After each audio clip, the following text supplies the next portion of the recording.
Hey everyone, Sky here to discuss Indiana Jones and the Kingdom of the Crystal Skull. Boy, am I dreading this one. Starring Harrison Ford, Kate Blanchett, Karen Allen, Ray Winstone, John Hurt, Jim Broadbent, and Shia LaBeouf, directed by Steven Spielberg. Now, I went to theaters for this, and my opinion of this movie from back then is going to probably be the same opinion I say now, because that's why I'm dreading this one. So, let's see how this goes. It's 1957 in Nevada when we pick up with Indiana Jones, returned by Harrison Ford, in a trunk of some Russian's car with his friend Mac, played by Ray Winstone. And I don't mind the Russians being the bad guys of this movie, as it was the Cold War, so that makes sense. Meanwhile, Indy is introduced to Irina Spalko, played by Kate Blanchett in a very bad wig, and a terrible Russian accent, I'll say. Like, there were times it was hard to understand the things she said, which was a problem right away, as she tries to read Indy's mind as she searches for a crate in Hangar 51, which made me think, are they looking for the Lost Ark, which holds an extraterrestrial that crashed 10 years before in Roswell, I'm guessing not, in New Mexico? And here's my biggest problem with this movie, since I first saw this movie in theaters. Aliens and Indiana Jones do not mix well at all. So why did Steven Spielberg do this to begin with? Was he trying to do an alien movie? Because remember, he was done with the series after The Last Crusade, but George Lucas and Harrison Ford talked him into it doing this, while Harrison Ford has come out and said it's his favorite character, even more so than Han Solo from Star Wars. Not my honest opinion, but let's move on. Indy tries to escape until Mac decides to betray, like he will be doing again and again throughout the movie, and he's a painful character to connect with, in my opinion, as Indy escapes and almost gets to Spalko, but misses by that much? And it was funny when he says, "Damn, I thought that was closer," and punches two Russians out of a car, and that is old school, and can go into the water, which we'll see later in the film, which did make me laugh, so I'll give the movie a point for that. As it has a muscle man, which is something I'll be calling him for the rest of the movie, but Indy's fight scenes don't feel too safe. Maybe it's because he's older, and unfortunately, unlike the previous films, I don't really like Indy this time in this movie, nor do I like any of these characters. And I'll get to a few of them later on.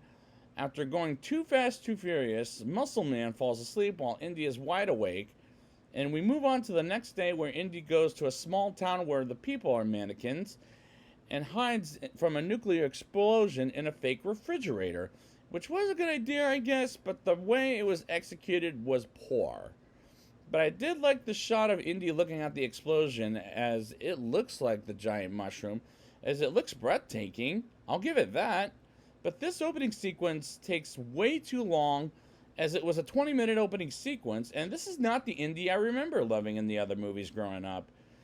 Indy is at the FBI's custody, and he learns he's under their investigation list, while at the university, his boss, Dean Charles Stanforth, played by Jim Broadbent, is not going to take over the Marcus Brody, as Marcus died in between Last Crusade and this bad movie, with some good things in it, but he resigned, and Indy packs his things to go to, I'm guessing, New York City. But the train, as we briefly see a cameo of Sean Connery in a photograph, which gotta have it in this movie. And as he's about to take off, and the FBI follows him, Mutt Williams, played by Shia LaBeouf, comes to him and talks with him about his old Professor Oxley, played by, our old friend, I should say, Professor Oxley, played by John Hurt, and they meet at a diner where they talk. The dialogue is making absolutely no sense, and I can't believe they did this to a childhood series. It's a shame. After the conversation between Indy and Mutt, a couple of guys come in as Indy points them out to Mutt, and Mutt starts a fight with, and we get a chase sequence that was stupid and pointless. For example, Indy and Mutt running in the school library, and a statue of Marcus's head getting decapitated, while Mutt smiles and Indy is unimpressed, which is different roles by Indy, whereas last time he was laughing at the Nazis getting knocked down as Henry Jones Sr. was unimpressed. And it's a completely hypocritical role of Harrison Ford to play in this movie. Indy and Mutt fly to Cusco, Peru to find the crystal skull, and they go in a building where they search for it while they move on to a place at nighttime, which a couple of cannibals are like ninjas, and Indy has to pull out a gun, and that was just painful to watch, honestly. Mutt asks Indy he's a teacher, and Indy says part-time, as he says it completely wrong, whereas the trailer sounded better than the movie itself.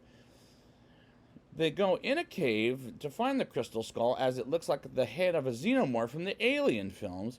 And why is this movie copying a sci-fi horror film, or copywriting for that point? Which was a good movie, as it makes no sense whatsoever. Meanwhile, it's magnetic, and if I'm not mistaken, crystals are not magnetic. So that irritated me too. They bump into Mac and the Soviets, which is an idiotic move for the movie to get them back to an African jungle, where they get held captive. Indy, interrogated by Spalko, as she forces him to talk with Oxley, and he's obsessed with the skull, and his mind is weak while staring at the crystal skull, and has some kind of meltdown. Indy does, but is strong about it, and Mac says that's enough, and I wish I could say the same thing about watching this movie to begin with. Indy gets outside with Mutt, seeing his mother Marion, Ravenwood, returned by Karen Allen, and yes, his mother, aka Indy's old lover from Raiders of the Lost Ark, Marion Ravenwood, who's returned by Karen Allen. And I'm calling bullcrap, because Spielberg and Lucas ran out of ideas of love interests. Because why did they get Karen Allen back to this movie? And why is she Mutt's mother? Is what I like to call bullcrap. And Oxley helps Indy and the Soviets to get some directions to the head of the alien, which will be a damn pyramid when we see it later on, while Mutt does the dumbest thing in this scene, which is knocking the table map to get away from the Soviets until Indy and Marion get into quick mud, while Oxley sends the Soviets into the direction to get help, while Mutt grabs the snake as a rope, which was stupid enough as it was, while Marion reveals to Indy Mutt is his son, which didn't surprise me, nor did it make me too happy about it.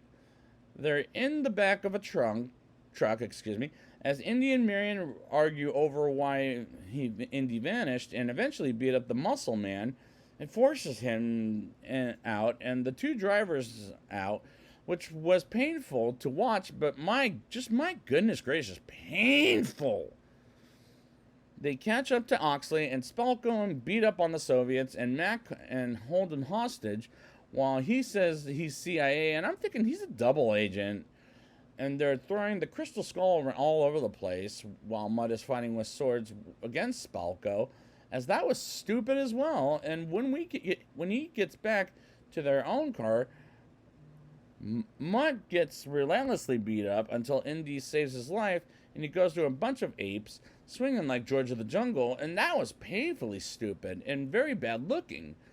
Marion, Mutt, and Oxley and Mac run from fire ants, while Muscle Man fights Indy while fighting against Indy, winning the fight and Indy wins the fight with while Oxley forces the ants to go around them. And Indy and Muscle Man get killed by the fire ants, and Spalko was almost there, and this movie did not pull the stunts off safely. Like Marion going over the cliff and going through these 3 different waterfalls, which did annoy me to death. And this score is maybe the best thing about the movie, in my opinion. They go to a cave that will lead to an outside location thanks to directions from Oxley, while Mac is leading the Soviets to the general direction. While more or maybe they're Native Americans, I couldn't tell you, go after them until Oxley shows them the crystal skull in order to get inside and opens the pyramid by smashing the stones and getting all the sand out of it, and almost gets killed by some moving stairs, while the Soviets killed the Native Americans with guns, which was too cliche in my opinion. They find the gold, and Mac is super happy about it, while Oxley finds the room where they put back the crystal skull on the alien's body, but they don't do that quite yet, as Indy and the others get captured by the Soviets. And Spalko enters the room and grabs the crystal skull and puts it on the alien from Oxley, and she puts it on the head and wants to know more about the alien while the heroes escape, and Spalko and Mac, as well as the Soviets, get left behind to die while Spalko's eyes are on fire. And she stares at the alien, and they get out just in time. And I've said it before, and I'll say it again: aliens and Indiana Jones don't mix very well. As they get back into America, Oxley is himself again, while Indy is made the assistant dean at the school or university he works at. And Indy marries Marion, and Mutt picks up the hat and almost puts it on. And Indy, as they leave the church, thinks, "Oh no, you don't." And they live happily ever after until we get to the next movie. Until maybe the next movie, but this climax soured in my mouth, so I'm hopeful for the Dial of Destiny at this point. Now it's time for my rating. I'll give this movie a 3.9 out of 10. I don't really like Indy, nor do I like any of these characters. Like, it's hard at times to understand a thing Spalko, aka the Kate Blanchett character, says for half the movie. And aliens and Indiana Jones don't mix very well, as that was a bad idea for a plot of this movie to begin with. And it's unfortunate that George Lucas and Harrison Ford talked Spielberg into doing that after he was done.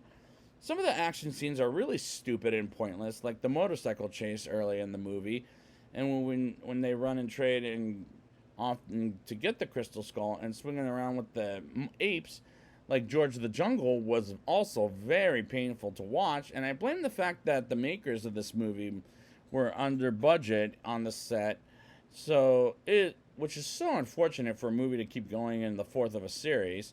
This was a hypocritical movie for Spielberg to put in his resume, but he unfortunately has no choice, as there were times the movie was just painful to watch.